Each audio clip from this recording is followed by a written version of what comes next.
You're listening to IWW Radio, coming to you from Niagara Falls, Ontario, Canada. We have Amanda Shaw today. Amanda, welcome to the show. Hi there. Can you tell our listeners a little bit of history and how you got started? I probably really started my sort of venture in music in about 2010, when I started kind of making my album Free Falling. Cool. That was my first album, which I didn't end up publishing. Actually, it ended up becoming the acoustic album. So it sort of later became that. And funnily enough, that's the album that seems to have done the best out of all of them, which is bizarre. It's always the first one, isn't it? I've worked with a number of producers kind of during that time as well. So I worked with A Star Studios in Manchester, where I was really lucky to kind of work with some amazing sort of session musicians as well. And I've also worked with FC Music Project as well, Forbes Coleman in Brighton, who he sort of helped me to shape my sound quite a lot. So, I worked on various songs with him, one of which was called Relentless. I had a couple of others called, there's a track called Black and White, which is about the news. Anyway, various different songs that, are available on my album Live for Now. Ever since then, it's just been a lot of writing. It's been, a lot of co-writes. I've been lucky enough to write with some amazing writers out in the US as well. That's basically where I'm at. All right, perfect. All right, well, let's listen to the first tune, Driftin'. Sure.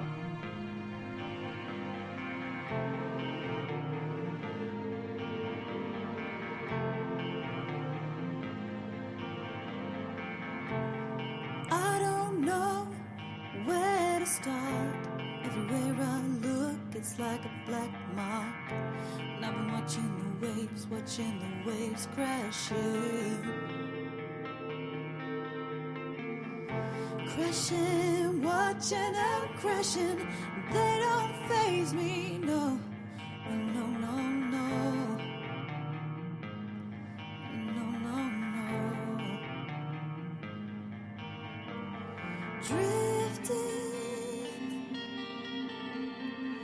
Drifting, I found myself just drifting. I don't mind so much now. I don't mind the rain. For now, I'm just drifting. Drifting, I have found myself drifting. I don't mind, no, I don't mind the rain. Days go by so fast. Everywhere I looked, I was losing track. But I was happy in my own space. Just happy when I'm drifting. I found myself just drifting. I don't mind so much, no. I don't mind the rain. For now, I'm just drifting.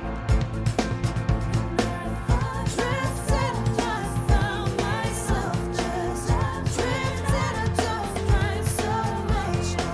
I don't mind the rain. For now, I'm just drifting.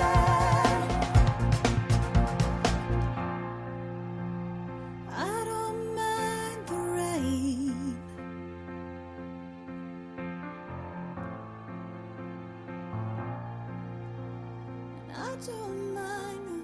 I don't mind the rain.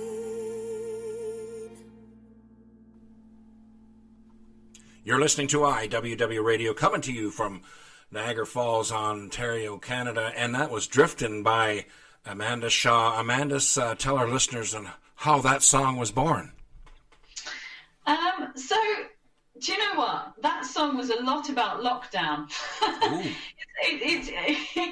So, I think during kind of lockdown, we've all kind of been drifting, Yeah. a little bit. We've all been kind of feeling that sense of things just kind of, they've been moving along, but yet, well, and it's been a really hard time for everyone, really, I think. But it's been a time where I think things have just been drifting along a little bit. But I didn't mind that so much. I was quite happy about the fact that, time was just drifting by for once, because I felt that prior to lockdown, everything was just going so fast. Life was at a sort of a crazy pace. And it's almost like everyone sort of slowed down and everyone started becoming more friendly. Yeah. People were sort of actually talking to each other for a change. So that's kind of what this song is about, is sort of the sense of, I don't mind this at all. I'm actually pretty happy with the way that life's kind of drifting along a bit at the moment. I'm kind of, certainly it was my experience. It's been my experience of it. And so that's where it came about. And what happened was, I started with kind of an idea on the piano, as I kind of always do. Right. And then I started to kind of, work with the vocals and get a lead line in there. Worked on some harmonies, and then I was like, sent it to the producer, and I was like, it needs something else. Wasn't sure what it was, and I sort of, put it out onto LinkedIn, and I put it out onto Facebook, and I said to the people that are on my page, I was like, what do you reckon? It needs something. I don't know what it is, and they were like, yeah, it needs more in the introduction. You need to kind of add a little bit more in there. So I was like, okay. And then I had a couple of kind of packages, because you get your music kind of packages that you can sort of add into Logic and stuff. And I literally just added in these sounds, this like guitar sound. I was like, oh, this sounds really edgy. It's quite cool. I quite like it. It wasn't me, at first. I thought, this is really strange, this sound. But I liked it. And so I kind of went with it. Added in some drums as well from a package I had, sort of a drums package I had, and then just worked with the producer just to get, to sort of get the sound tightened up a little bit. That's basically how the song was born. And, here it is. It didn't take long, to be honest. It took such a short time to write that song.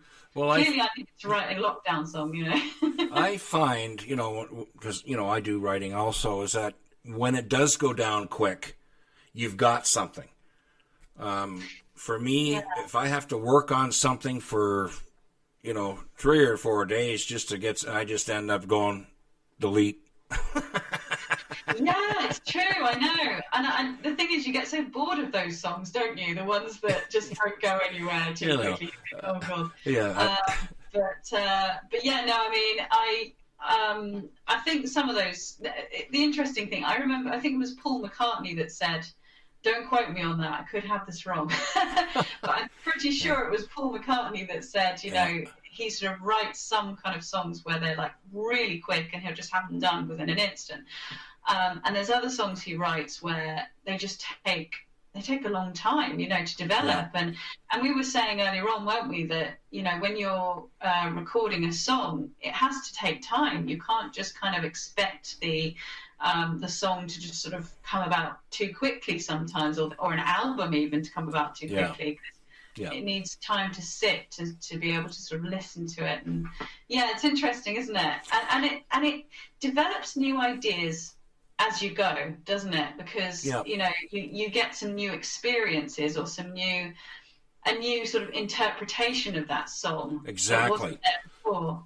Exactly, because you know what? It's the thing where, let's face it, I've had a lot of young artists that that I've worked with. I've sort of told them in regards to not only structure in songs, but and I keep bringing that up because I think they're losing it a bit.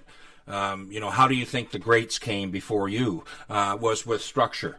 And I mean your simple, your verse, your choruses, and however you want to do it, but it's got to be there. And when you said something about the time that it takes, and yes, because, hey, you may listen to this 1,000 times, and all of a sudden, bingo, what was I doing? You know what I mean? And it ended up being better because you took the time. And I find with a lot of young artists is that they want to record, they want to get it quick, and they want to get it out on that media platform as fast as possible. Well, no, that's not the way it is, That's so interesting that you say that as well, because I think that when I was younger, I think I was like that. I think I just used to kind of try and get a track out quickly, and I used to think I had to get an album out like really quickly and get it done and But I now realise that actually it's much better if you take your time. It becomes a higher quality product in the end, and Exactly. and you know that you're going to put everything into it. You know that you're going to make it the best that it possibly could be. I'm sure that a lot of authors would probably say the same. They've probably written a book and thought, no, there's something missing here. Actually, I need to add something into this. And then suddenly it's like, maybe something occurs to them in their life, something happens, and then it's like, okay, yeah, that's the bit. That's the bit I need to add in. And isn't that, that's life. Life is a story, and we are, I suppose, as songwriters, we are storytellers in a lot of ways as well, aren't we? Yep, exactly. Storytelling all the way. If it doesn't tell a story, well, I'm sorry, but, you maybe should go back to the drawing board again. No, it's just, it's got to tell, you want, when you do a song, it has to be radio ready. Mm-hmm. Okay, and radio ready is just what you just went through and what we were speaking about there, about time. It's going to take time. Yes, it may take more time. It may take another year. However, when the finished product is there, there's no other way but up. Yeah. I mean, the other thing I think for songwriters, and particularly for those that are quite new to songwriting, is having enough money to put behind it. Dare I say it? How much do you put into this thing? Because that's the other angle, isn't it? It's I've met some amazing producers who would have been very happy to have worked on my songs and stuff. But my God, they come with a price. Yeah. And so I think sometimes it's, as a writer, it's about getting the very best out of what you can with what you have as well.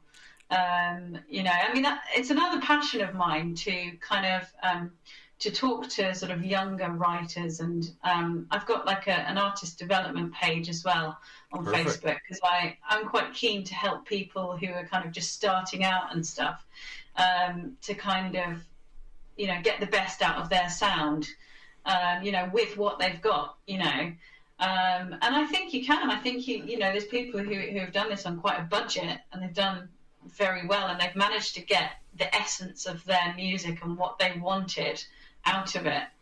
So it's interesting, isn't it? That's always the battle, isn't it, to try and get that balance there. Well, yeah. Myself, when I finally got down to it, which was about 2008, when I got my software, and when I do everything, it's all virtual. It was that same thing back then, is that finding the right people to make this thing work was just almost out of this world, or impossible. To find the right people, people that you can trust on this album, and with the parts and stuff like this. I just scratched my head a few times and said, look, if you're going to do something, you have to do it. And that's where it boiled down to, the engineering, the learning of the software, and the time, and everything else like that. And in the end, what can I say? Excuse me. It worked, So that's it in a nutshell.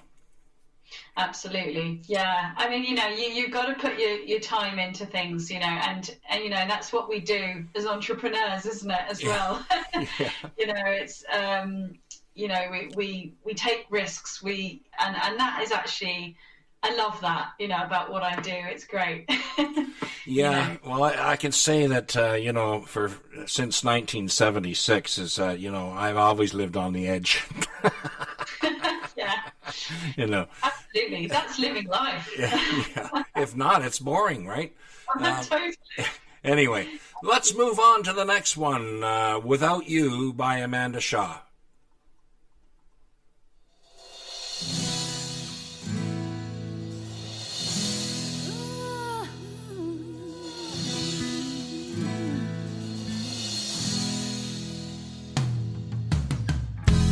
Falling through since you left. I've been waiting.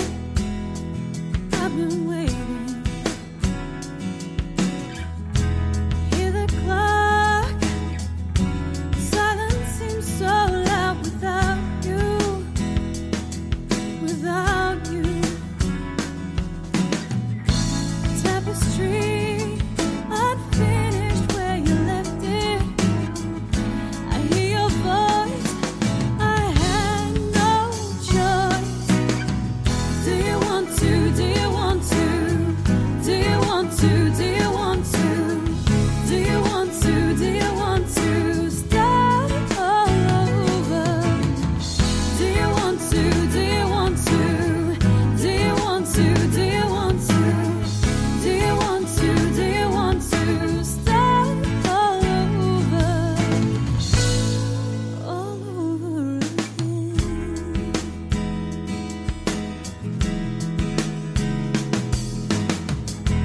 Inner space seems the only place I find you. I find you. I find you. In the dark, lying here alone without you. Without you. Tapestry unfinished where you left it. I hear your voice. I had no choice. Do you want to? Do you want to? Do you want to? Do you want to? Do you want to? Do you want to start all over? Do you want to? Do you want to? Do you want to? Do you want to? Do you want to? Do you want to start all over? Breathing seems hard to do without you. Without you, I feel lost. I feel lost. Without you by my side, don't leave tonight. Don't leave tonight. Do you want to? Do you want to? Do you want to? Do you want to? Do you want to? Do you want to start all over? Do you want to? Do you want to? Do you want to? Do you want to? Do you want to? Do you want to start all over? Do you want to? Do you want to? Do you want to? Do you want to? Do you want to? Do you want to start all over? Do you want to? Do you want to? Do you want to? Do you want to? Do you want to? Do you want to start all over again?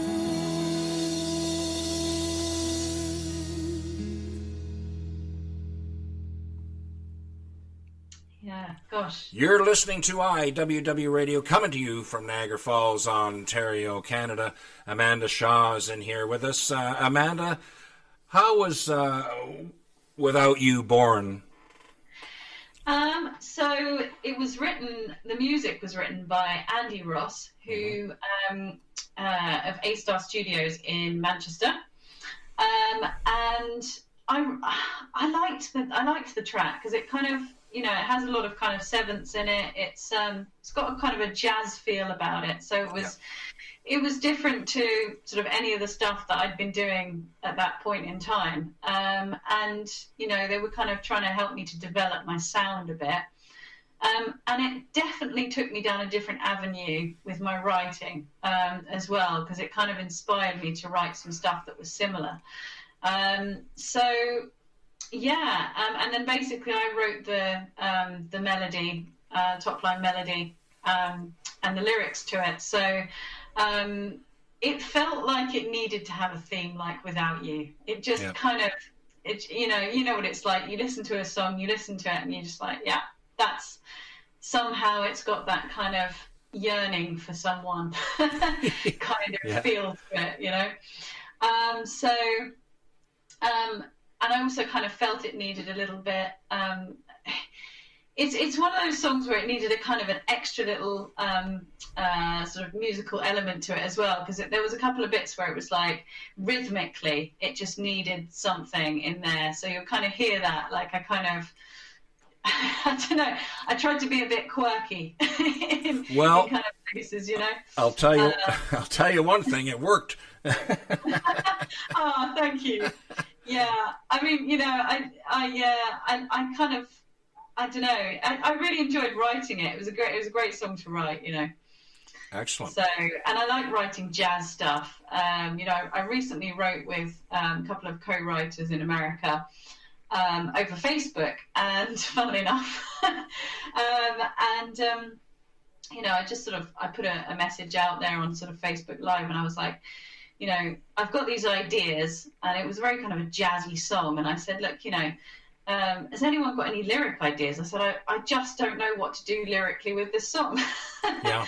And so, yeah, there was two sort of people that came forward, and they were like, yeah, sure, you know, we'll send you on some lyrics. And I loved the lyrics. I was like, yeah, let's give this a go. And, you know, we had piano, got guitar in there, and you can hear that track on, I'm going to do a shameless plug now, I'm afraid. www.reverbnation.com/Amanda Shaw Music. All right. There you go. So you can find that track on there along with my album tracks. But yeah. Excellent. Okay, let's move on to the next one, Stealth by Amanda Shaw.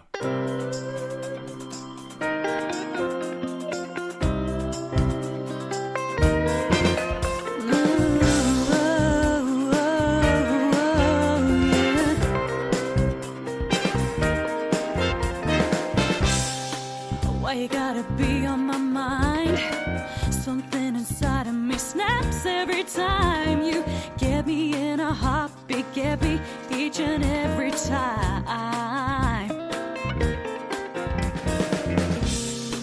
Why you gotta walk in and out of my life? Think I'll have to tell you this time. You can't keep playing games, it's always the same for me.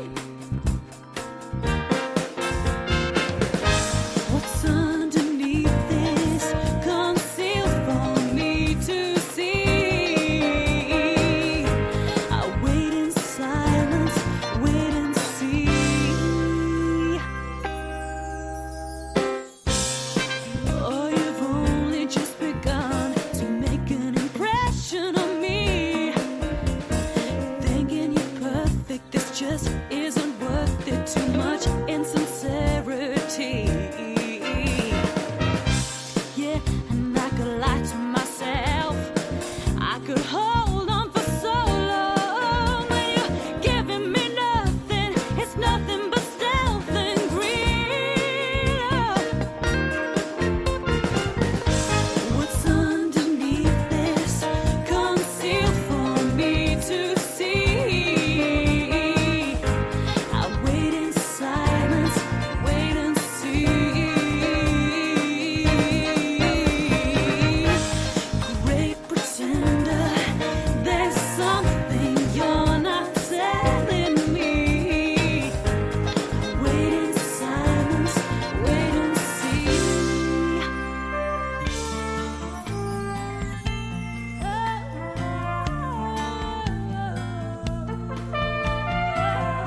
hearing the echoes of someone I used to know. I'm breaking the cycle, I'm letting you go. It's gone on for too long, it's gone on too long.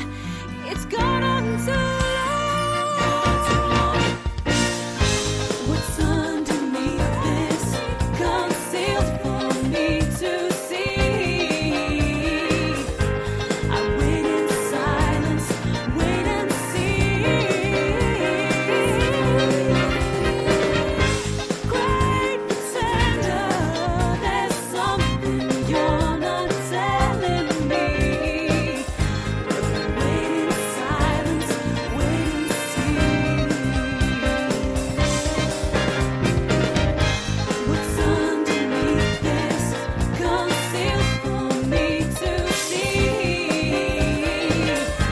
I wait in silence, wait and see. Great pretender, there's something you're not telling me. Wait in silence, wait and see.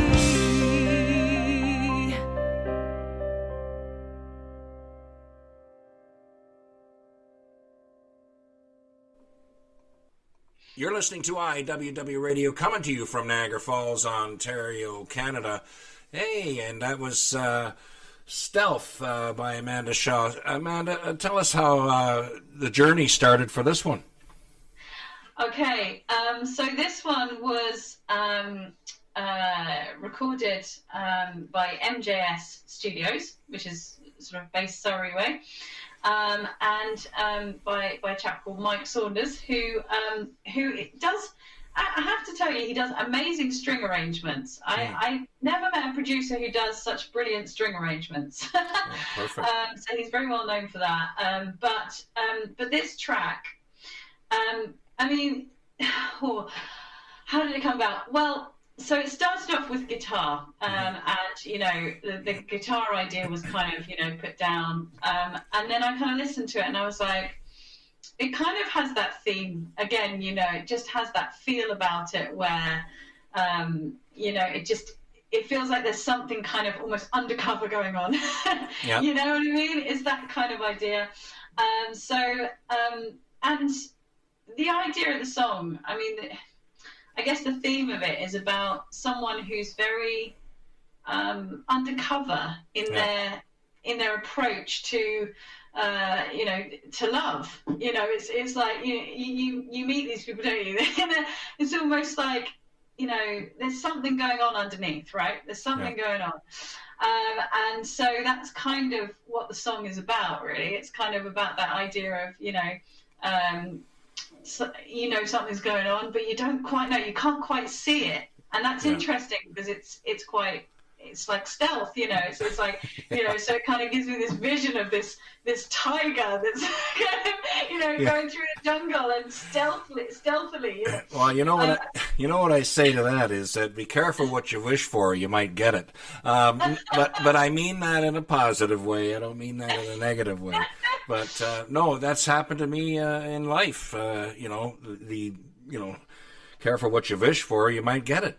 And it has happened in a positive way, and it was, you know, it was something that whatever I was thinking about for a while, and it appeared right in front of me, and that's happened.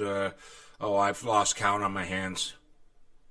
You know. Yeah, I mean, you know, it's interesting how a song kind of literally you listen to it and you think, oh yeah, okay, that's the idea.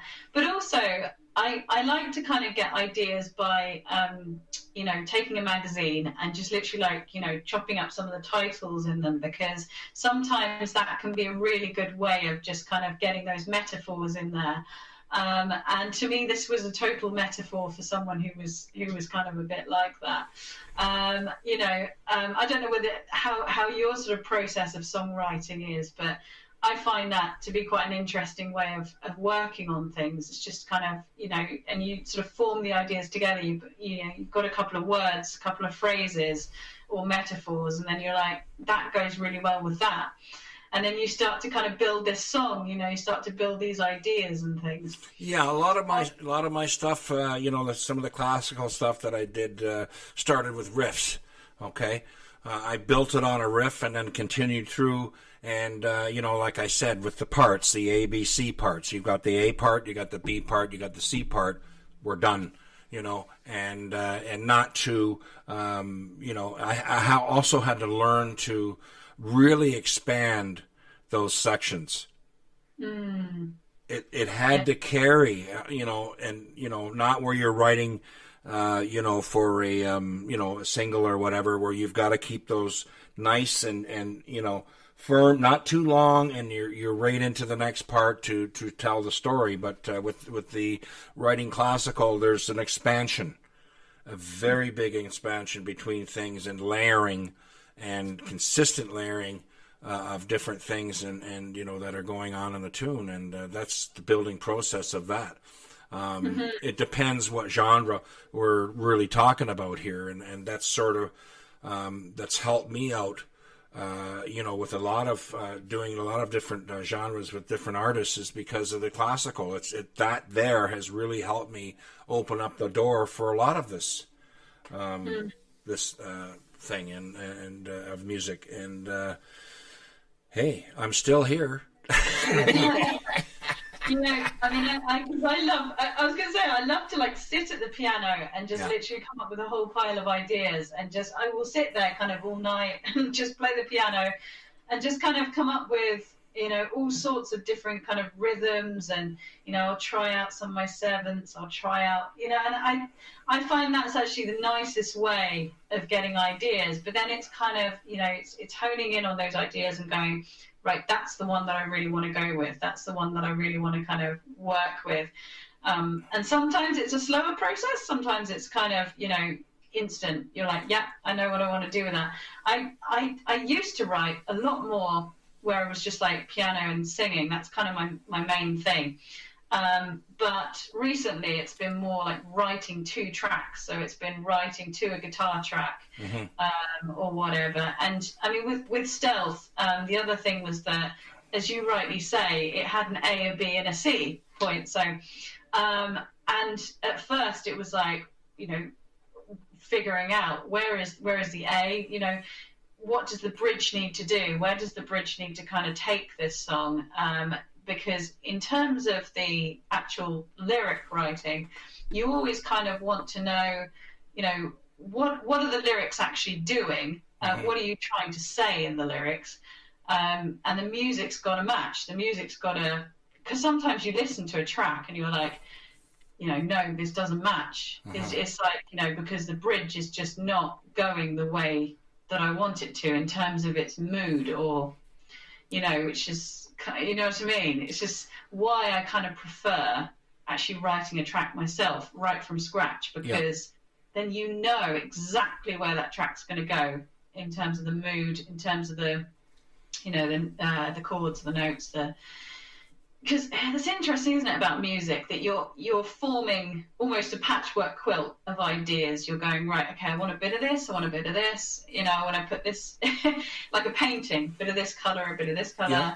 And in the end, then you're refining it, and there is a real process to all of this stuff. It's taking an idea and then kind of really refining it, really kind of getting it to the point where you think, that's it, that's what I want. And I can't imagine what it's like being on a tight schedule where you think, right, I have to get that track done by such and such a time, because as we've mentioned earlier, an artist needs it, or whatever. You're writing for an artist and you think, right, I've got to get that done in that time. Yeah. Because does that limit your creative expression? I wonder. Does it? And that's always an interesting conversation to me. Well, when you mention about, a song and something not going right with it, and hey, let's face it, we've all been there. I've been through that too. Is what I start doing is I start pulling things right down to the bare bones, and if we have to start all over again, we got to start all over again. And well, that's the only way to really surface it. Let's face it, there's a lot of times where there's a lot of stuff on tracks that really doesn't have to be there. You're not, you think you're filling in the space, but like I said before, the space between notes is everything. And when you can dissect that and listen to that, and when you listen to your mix or your master or whatever you got, or your radio ready song, you've got to be able to hear that. And if you can't, then you need to work on it, because it's everything, because it just opens up a whole new approach of not only listening, but then then maybe we should put that violin at 11 o'clock. Oh, let's put a little bit of Amanda at about 1 o'clock. So we're getting out of the middle and creating the the aspect of left and right, and use that to your advantage. Especially if this your album is a listening album. That people are going to be listening to this, at their, it may not be on the radio, it may not be that, but if they're listening to it, this is the experience that they're going to get, and they listen to it and they're going to say, oh, wow, there was some really a lot of work done on that to get it to where it has. And it's just, again, it's a matter of time, right? What you want to do. It is. So in that, the other thing that really strikes me is things like EQing. So you're saying about kind of space in a mix, for example, isn't it kind of one of the really important things to make sure you've got your, your treble and then your bass and everything just kind of, it's like everything kind of really mixes together quite nicely in the sound.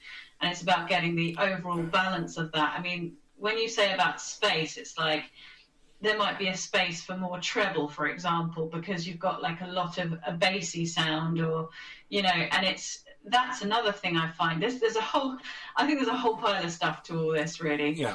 Well, but it's, it's fascinating, isn't it, really, when you start to break it down, what is it that makes a song great? What is it that, and I agree with you, space in a track is everything, being able to kind of hear those nuances and things like that, in the vocals, for example. I do think that is absolutely everything. When you're listening to a track, that's kind of what makes it pleasing to your ear, I guess. Yeah.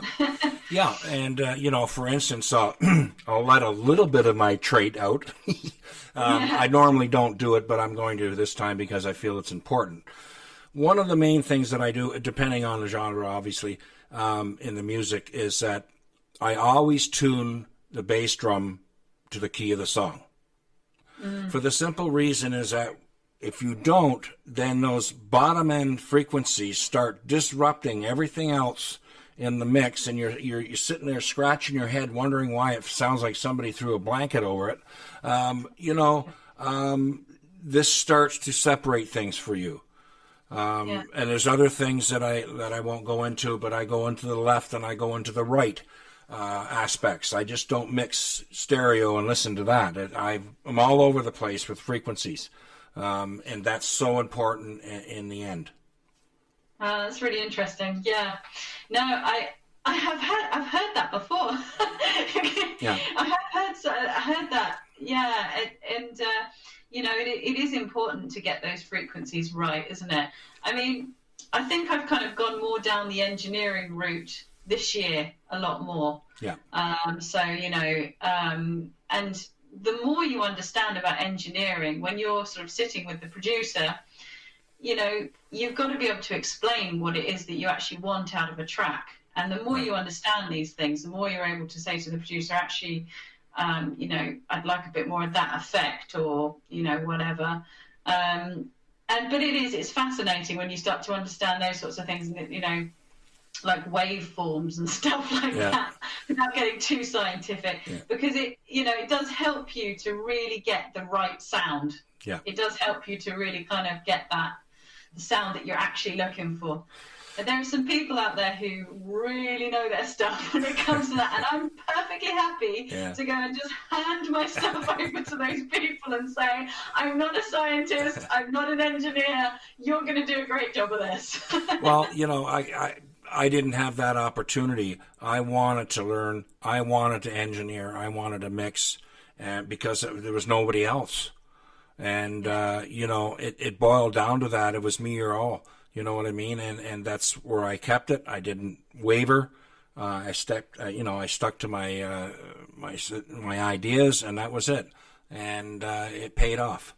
Anyway, I'd like to know, and also, can you give our listeners your website address again?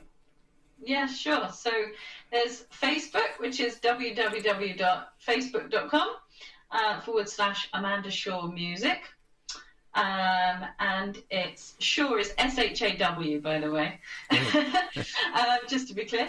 And it's the same with Reverb Nation as well. www.reverbnation.com/Amanda Shaw Music. I am on Twitter as well. I'm on LinkedIn. You'll find me on lots of different sort of social media channels. So great. I do tend to kind of put out videos on Facebook. I've done one recently on some covers sort of for Disney, which was a bit of fun. And I think hopefully the audience enjoyed it. Okay, well, I thank you for being on the show. Thank you so much for having me. It's really appreciated. Great. And thank you so much. Okay, you've been listening to IWW Radio, coming to you from Niagara Falls, Ontario. Have a great day.